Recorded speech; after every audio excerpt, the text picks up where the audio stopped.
마태복음 9장 35절부터 마지막 38절까지 우리 다 같이 봉독하겠습니다. 예수께서 모든 도시와 마을에 두루 다니사 그들의 회당에서 가르치시며 천국 복음을 전파하시며 모든 병과 모든 약한 것을 고치시니라. 무리를 보시고 불쌍히 여기시니 이는 그들이 목자 없는 양과 같이 고생하며 기진함이라. 이에 제자들에게 이르시되 추수할 것은 많되 일꾼이 적으니 그러므로 추수하는 주인에게 청하여 추수할 일꾼들을 보내주소서 하라 하시니라. 아멘. 할렐루야. 오늘 또 예배하러 나오신 여러분들을 하나님이 사랑하시며 또 기뻐하시며 은혜와 평강과 복을 주시기를 축복합니다. 추석 명절 지금 즐겁게 잘 보내고 계시는지요? 아마 여러분 얼굴을 보니까 아마 맛있는 것도 많이 드시고 좋은 일들이 많은 것 같습니다. 모두 즐거워 보이시는데 하나님의 은혜가 여러분의 삶 속에 언제나 좋은 일들만 풍성하게 되기를 축복합니다. 여러분들 어떻습니까? 많은 친척들을 만나보시고 또 그동안에 멀리 떨어져 있던 가족들을 만나보신 소감이 어떻습니까? 성공하셨던 분들, 높은 지위를 가지신 분들도 계셨을 것입니다.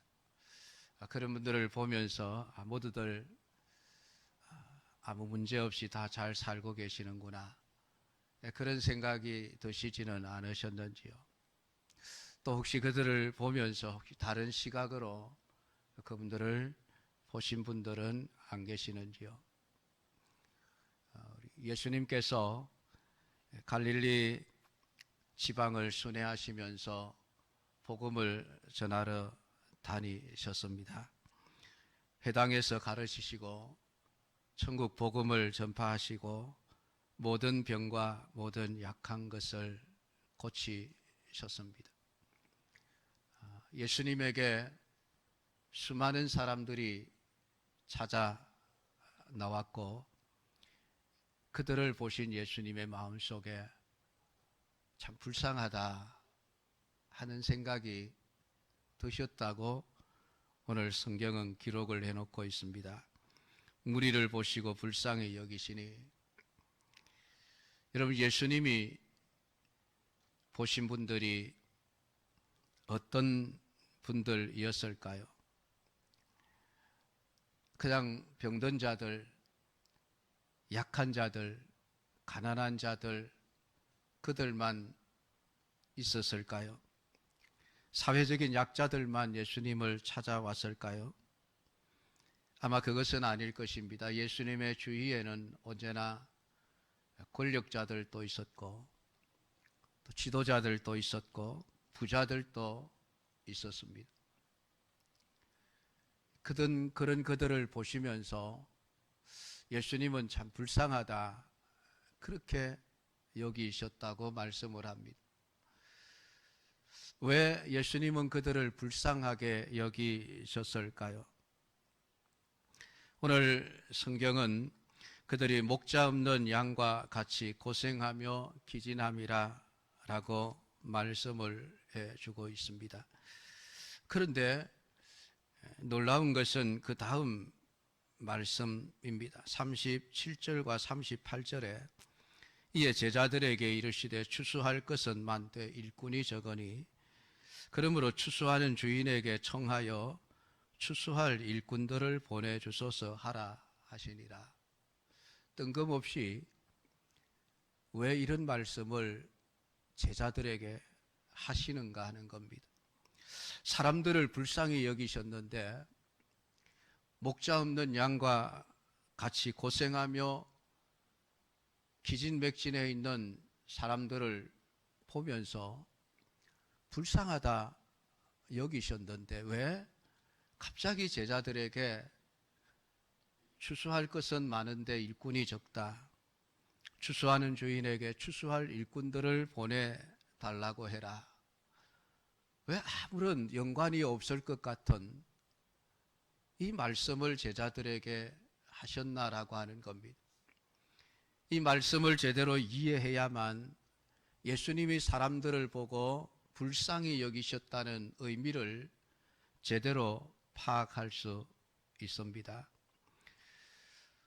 오늘 예수님께서 모든 병과 모든 약한 것을 고쳐주신 사람들이 있었습니다. 단지 그들이 가난하고 헐벗고 굶주리고 병들고 나약하여 그들을 보면서 불쌍하다 여기셨을까요? 그렇다고 한다면은 굳이 37절, 38절 말씀을 하실 이유가 없지 않습니까? 그냥 모든 병과 모든 약한 것을 고쳐주신 예수님이 그냥 그들 고쳐주셔서 건강하게 돌려보내셨으면 되는 일이 아니겠습니까?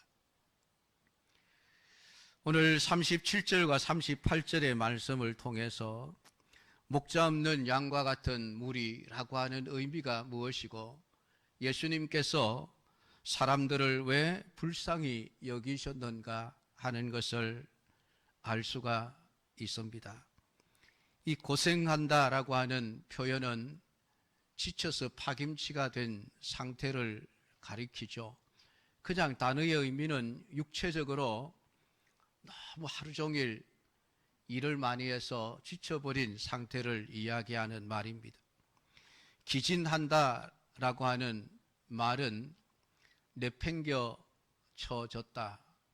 그런 뜻을 가진 단어입니다. 버림받고 방치된 상태를 말씀하고 있는 것이죠. 오늘 예수님께서 예수님을 찾아 나온 수많은 무리들을 보시면서 목자 없는 양과 같아 그렇게 보셨다라고 하는 것입니다. 이러한 양의 모습은 어디로 가야 할지 길을 잃어버린 모습으로 말씀을 하고 있는 것입니다. 수많은 사람들이 모여왔는데 그들이 인생이 가야 할 길이 어디인지 몰라서 전부 다 제각각 엉뚱한 방향으로 가고 있는 인생의 모습들, 그리고 그들이 걸어가고 있는 그 길이 멸망의 길인 줄 알지 못한 채 열심히 걸어가고 있는 그들의 모습들, 예수님 앞에 나와 있는 소위 영적인 지도자들이라고 하는 제사장들, 서기관들, 바리새인들, 사두개인들, 레위인들, 율법학자들 모두가 다 동일하게 목자 없는 양과 같이 길을 잃어버린 채 엉뚱한 길로 가고 있는 상태라고 보신 것입니다. 물론 외형적인 그들의 삶의 모습은 병들고 약하고 가난하고 헐벗은 삶입니다. 불쌍한 삶의 모습입니다. 그러나 오늘 예수님은 단지 그들의 육신적이고 물질적인 이러한 연약함만을 말씀하고 있는 것이 아닙니다. 그들의 영적인 상태를 보고 지금 말씀하고 계시는 것이죠. 육신의 병과 육신의 모든 약한 것들도 문제이지만은 그들의 진짜 문제는 그들에게 참된 길을 인도해 줄 목자가 없다는 사실이었습니다. 물론 목자라 자청하는 사람들은 많았습니다. 제사장들, 서기관들, 바리새인들, 사두개인들 전부가 다 내가 너희들의 목자다, 나만 따라오면 복받는다, 잘 살게 된다, 괜찮다, 사람들 앞에서 열심히 자신이 목자라고 외치는 사람들이 셀 수도 없이 많이 있었습니다. 그럼에도 불구하고 오늘 예수님의 눈에 그들은 목자가 없는 상태, 이리저리 헤매다가 갈 바를 알지 못한 채 지쳐 쓰러져 있는 그들의 내면의 영적인 모습을 보셨습니다. 마태복음 11장 28절에서 수고하고 무거운 짐진 자들아 다 내게로 오라 말씀하신 그 주님의 눈에 오늘 지금 예수님 앞에 모여있는 수많은 사람들이 바로 수고하고 무거운 짐을 지고 지쳐 쓰러져 있는 모습으로 보이신 것입니다. 그래서 그들을 불쌍히 여겼다라는 말씀을 하고 계시는 것이죠. 사랑하는 성도 여러분, 이 예수님께서 오늘 우리 대한민국 땅에 와 계신다면은 한국의 거리거리를 다니시면서 고층 빌딩과 명품들이 잔뜩 진열되어 있는 백화점의 쇼윈도우를 보시면서 길거리를 질주하는 수많은 고급 차들을 보시면서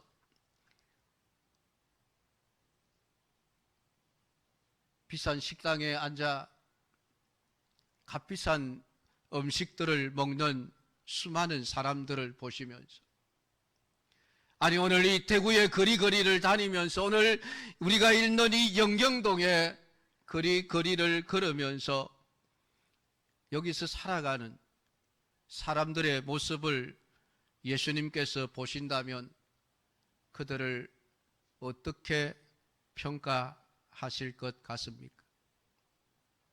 명절을 맞아 손에 선물을 들고 기쁘게 웃고 떠들며 기름진 음식을 나누어 먹으며 명절을 즐겁게 지내는 이들의 모습을 보시고 예수님은 그들을 어떻게 평가하실까요? 참 잘 사는구나, 참 행복한 삶을 살고 있구나, 참 복 있는 사람들이구나, 그렇게 여기실까요? 아니면은 오늘 우리가 읽은 성경의 말씀처럼 우리를 보시고 불쌍히 여기시니 이는 그들이 목자 없는 양과 같이 고생하며 기진함이라, 그렇게 말씀하실까요? 저는 틀림없이 예수님이 오늘 이 시대에 살아가는 사람들을, 무리들을 보시면 똑같은 말씀을 하실 것이고 똑같은 감정을 느끼실 것이라고 믿습니다. 참 불쌍하다, 목자 없는 양과 같이 고생하며 기진하여 지쳐 쓰러져 가고 있구나, 틀림없이 그렇게 말씀하실 것입니다. 그러면 여러분의 눈에는 어떻게 보이십니까? 명절을 지나면서 만났던 수많은 사람들을 보며 어떤 생각을 하셨습니까? 우리나라가 이만큼 잘 사는구나.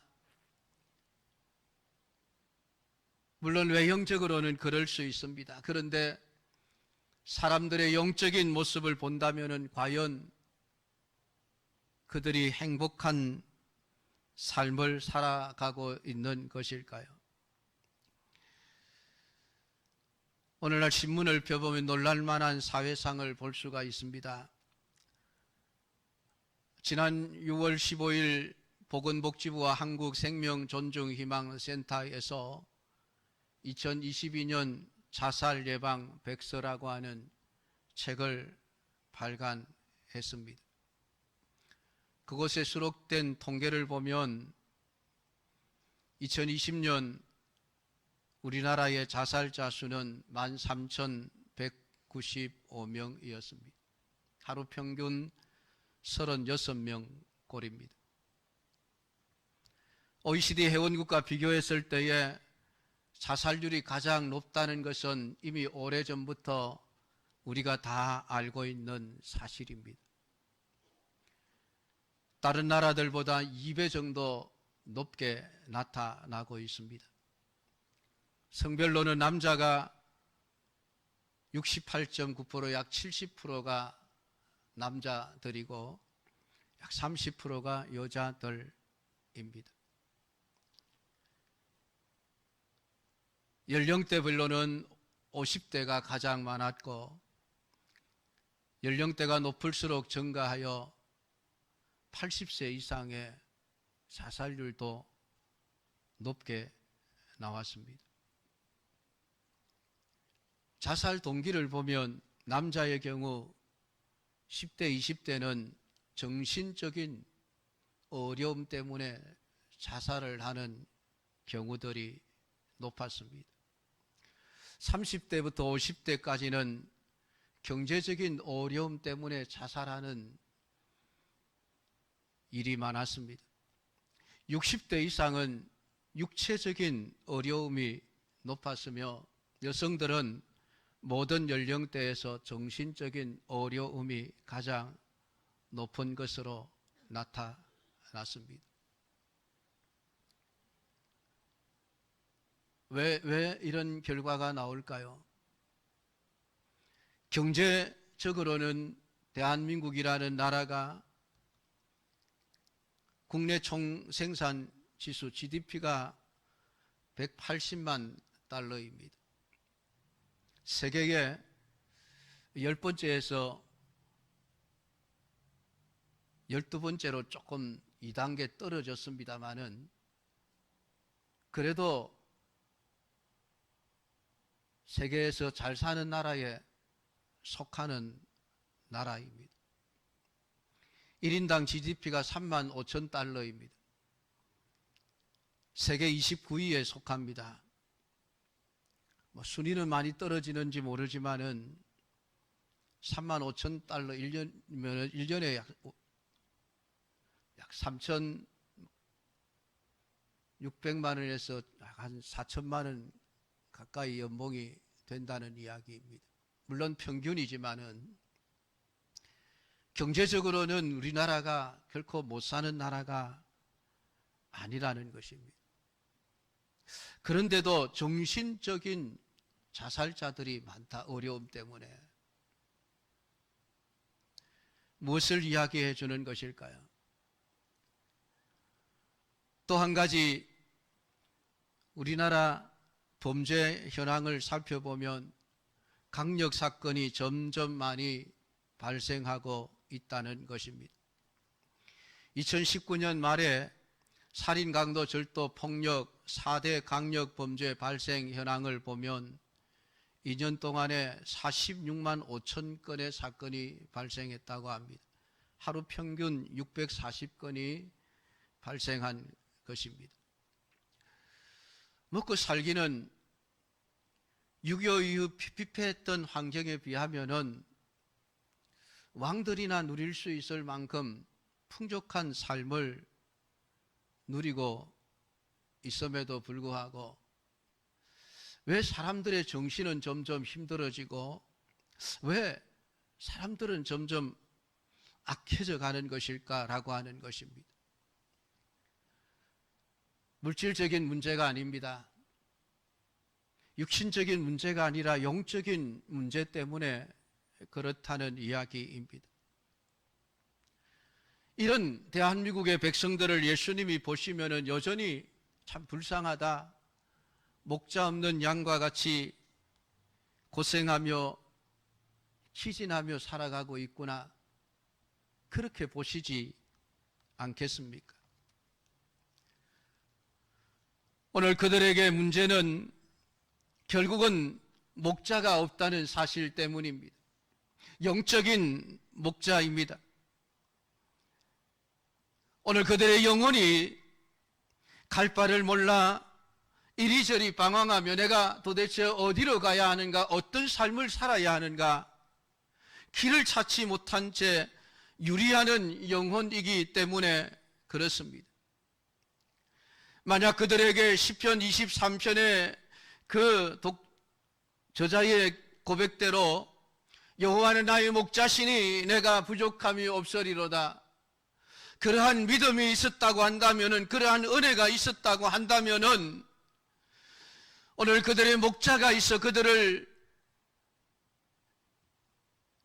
영혼을 쉴 수 있는 풀밭으로 인도해주고 잔잔한 물가로 인도해주며 위로하고 그들의 영혼을 소생시켜 마음의 상처를 치유해주고 사망의 엄침한 골짜기 가운데서도 두려움이 없도록 지켜주셨다고 한다면은 그들이 세상에서 낙심하고 절망하는 자리에 들지는 않았을 것입니다.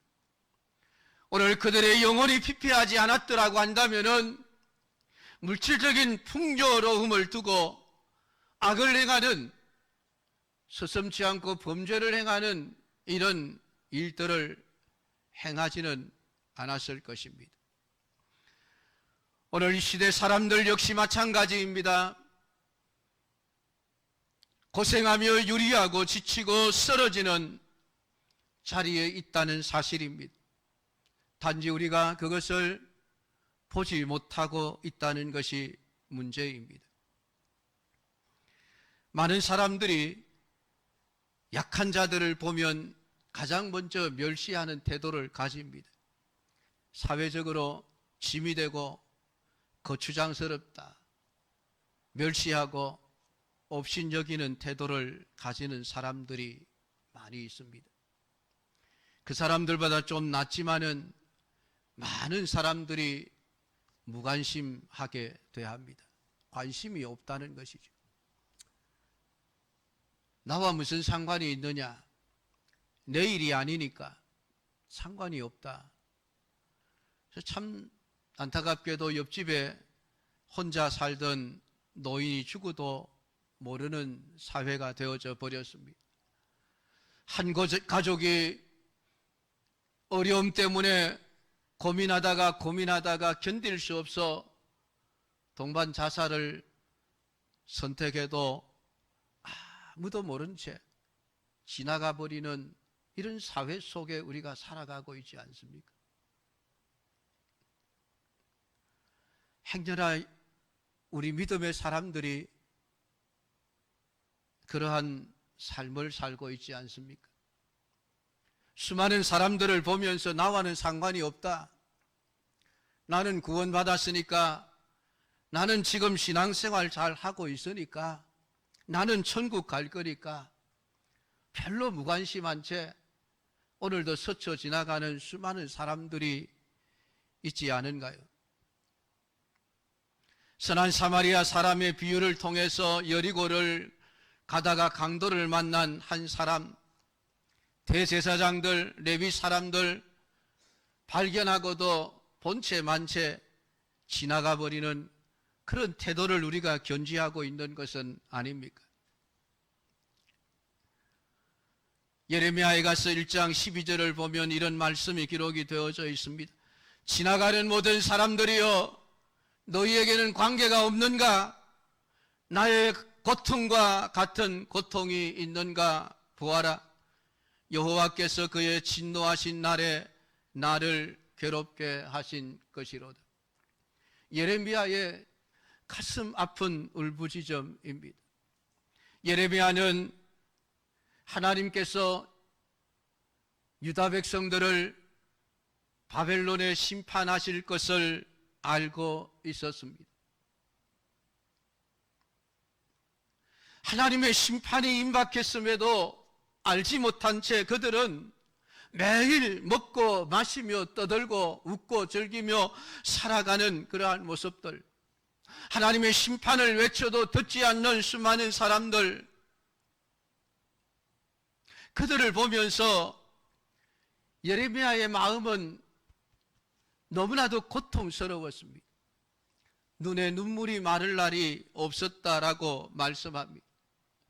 하나님의 진노가 쏟아질 것을 생각하면 예레미야의 마음은 너무나도 괴로웠습니다. 그 진노를 말해주어도 깨닫지 못하는 어리석은 백성들을 보면서 너무나도 마음이 아픈데, 많은 사람들이 사로잡혀 가고 죽고 성전이 무너지고 폐허에 앉아서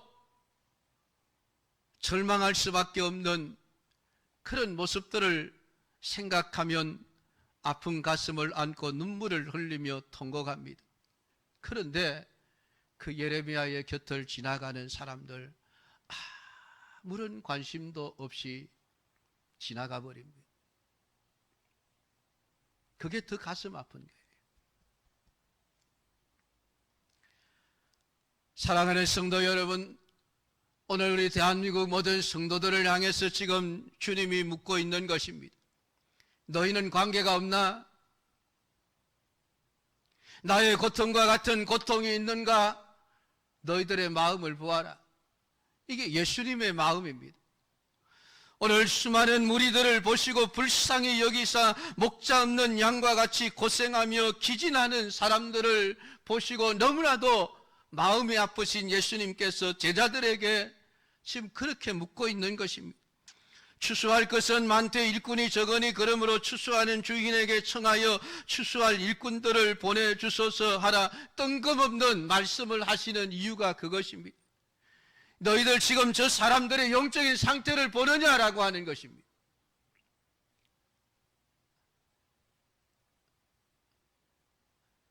육체적으로 병들고 약한 것만을 보지 말고 그들의 영혼이 추수할 때가 되었음을 너희들이 보고 있느냐라고 하는 것입니다. 저들의 영혼이 목자 없는 양같이 유리하며 방황하는 모습을 너희들이 보게 되기를 원한다는 것입니다. 예수님의 마음으로, 예수님의 눈으로 무리들을 부활하는 것입니다. 오늘 예수님께서 그 무리를 보시고 불쌍히 여기셨다라고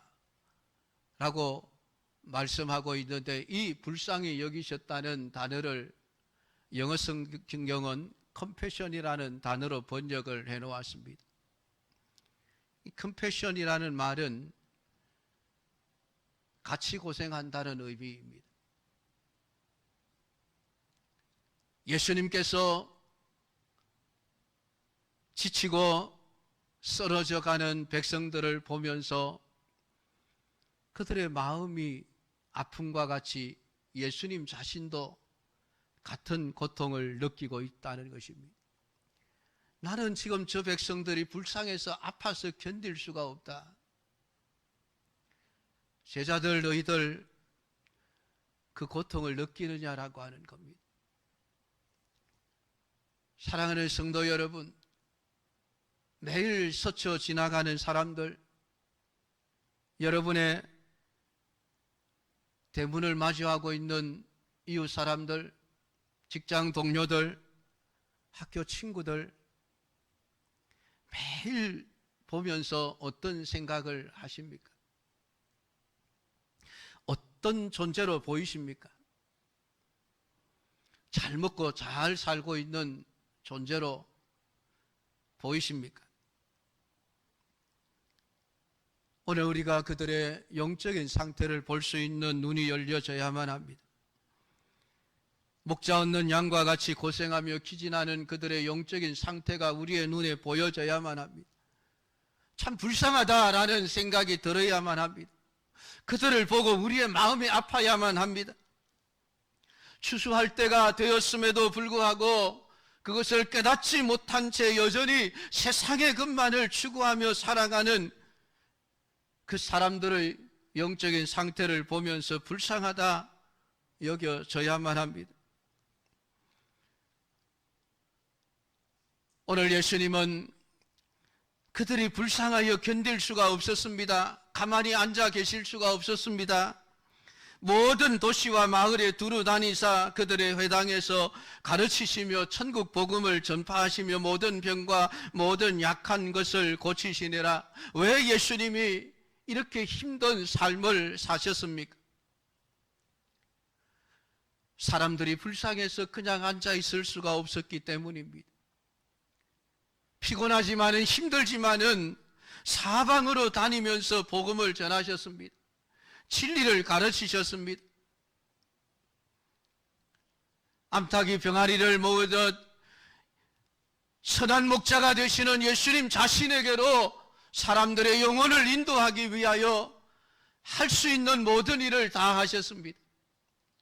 마지막에는 십자가에 자기 자신의 생명까지도 아낌없이 내어주며 못 박혀 죽으시기까지 하셨습니다. 왜냐하면 그들이 너무 불쌍했기 때문입니다. 목자 없는 양과 같이 고생하며 기진하는 그들의 영적인 상태가 너무 가슴이 아팠기 때문입니다. 사랑하는 성도 여러분, 오늘 우리에게 이 아픔이 있습니까? 영혼의 목자가 없어서 갈팡질팡 쓰러져가는 대한민국의 백성들의 모습이 보이지 않으십니까? 우상숭배의 죄악을 행하면서도 그것이 망하는 길인 줄 알지 못한 채 조상숭배라고 하는 아름다운 이름을 붙여서 미화시키고 있는 어리석은 저 백성들의 고생하며 귀진함이 보이지 않습니까? 아직도 하나님을 알지 못하는 이 백성들을 위해서 구원받은 내가, 예수 그리스도의 제자된 내가 해야 할 일이 무엇인지 깨달아지지 않습니까? 오늘 예수님은 제자들에게 추수할 것은 많되 일꾼이 적으니 그러므로 추수하는 주인에게 청하여 추수할 일꾼들을 보내달라고 하라 말씀하셨습니다. 예수님은 친히 제자들을 파송하셨습니다. 자신도 다니시면서 복음을 전하셨지만은 12제자들 70명의 제자들을 세워서 복음을 전하라고 보내셨습니다. 혼자 다 하실 수 없으셨기 때문입니다. 사랑하는 성도 여러분, 목자 없는 양과 같이 고생하며 기진하는 자들을 구원할 수 있는 길은 오직 하나밖에 없습니다. 양들을 위하여 자기 목숨을 아낌없이 내어주시는 우리의 영혼의 참 목자가 되신 예수 그리스도, 그분 앞에 그 양들을 데리고 가는 길밖에 없지 않습니까? 오늘 우리 백성들의 심령 속에 깊이 자리하여 있는 그 영적인 병을 고치는 길은 선한 목자 되신 주님께로 인도하는 길밖에 다른 길이 없지 않습니까?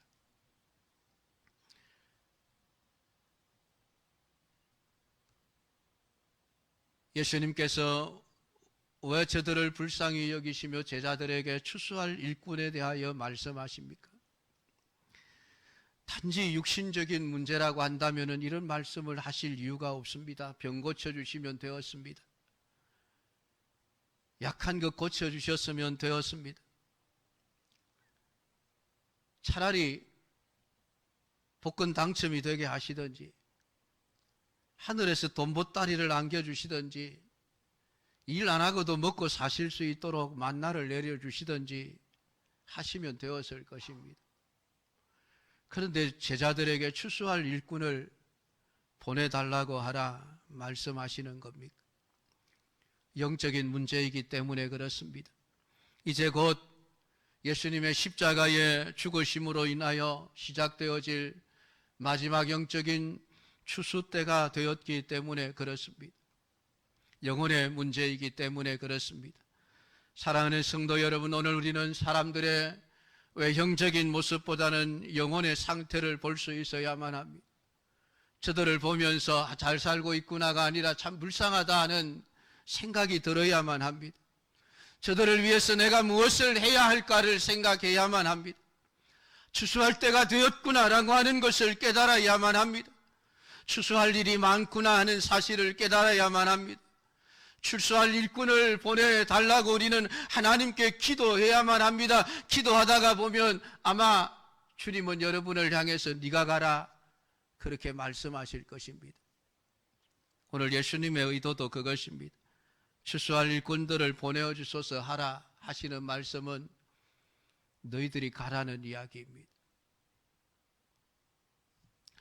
사랑하는 성도 여러분, 오늘 우리가 이 대한민국 우리의 민족, 아니 우리의 이웃들을 보면서 그들의 영혼을 볼 수 있고 그들의 영혼을 보는 순간 우리의 마음속에 불쌍히 여겨 이들을 위해서 내가 복음을 전해야 되겠구나, 이런 마음이 들 수 있어야만 합니다.